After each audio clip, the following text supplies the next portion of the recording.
Hello everybody, welcome to Monday Morning Must Knows. My name is Merlin Rothfeld, and here are 3 important things to pay attention to for the upcoming trading week. Now, last week we talked a lot about retail sales, and certainly we're going to talk more about that as we have some more retail sales earnings. But the big story this week is going to be Wyoming. Hold on a second. Wyoming? What are you talking about? That's right. Jackson Hole Symposium will be going on. This has been going on since 1978. What this is basically a big meeting of all the major economic forces that are driving our markets. And it's really important because that meeting is multiple day. It goes Thursday, Friday, and Saturday. Now let me give you just a little glimpse as to who's going to be there. We start off with central bankers, 45, Federal Reserve, 25 members, academics, 25, media, 12 members that have to pay to be there to help offset the cost, apparently. Financial organizations, you have 8, and then government officials, 5. So you can see it's a very small select group.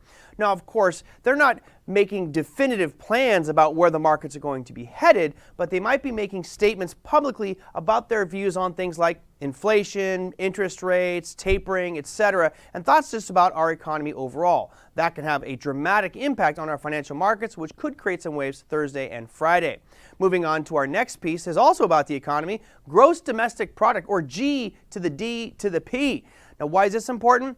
It's important because this is the preliminary reading, which is the one that the Fed is looking at the most. And the reason for that is it gives us an indication as to how our economy is performing.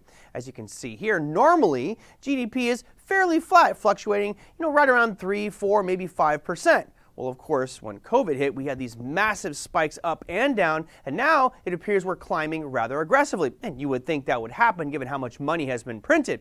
Now, the expectations are we're going to come right around somewhere about 6.5% GDP preliminary numbers. Now, that's a good number to have, but it really depends on what is stated in GDP. How do those numbers reflect the growth of the economy? Which sectors or segments of the economy will be performing better or worse? Now, the Fed has also said they'll be looking at GDP numbers because they're thinking about tapering. So a really strong GDP number would maybe accelerate the tapering process that the Fed is planning in the near future. If we get a horrible reading on GDP, that may stall tapering, and markets generally like that type of news. Moving on to our retail sales. We talked about earnings calendar last week. There's a ton of retailers. The retail sales numbers actually came out rather bad. But retailers themselves not only beat expectations, but performed rather well on those numbers. Here's our earnings calendar for the upcoming trading week. As you can see, 153 companies, so a very small sample. We do have on Monday JD and Palo Alto Networks. Tuesday brings us Intuit, Medtronic, Nordstrom's, Urban Outfitters, and Best Buy. Wednesday, you've got Autodesk, Salesforce, Network Appliances, Ulta Beauty, Dick's Sporting Goods. Thursday, you have Marvell Technologies, Workday, VMware, Hewlett-Packard, Dollar General, Dollar Tree, and Dell Computers. Friday rounds things out with Big Lots, and of course the ones in red here are the main retailers reporting this week.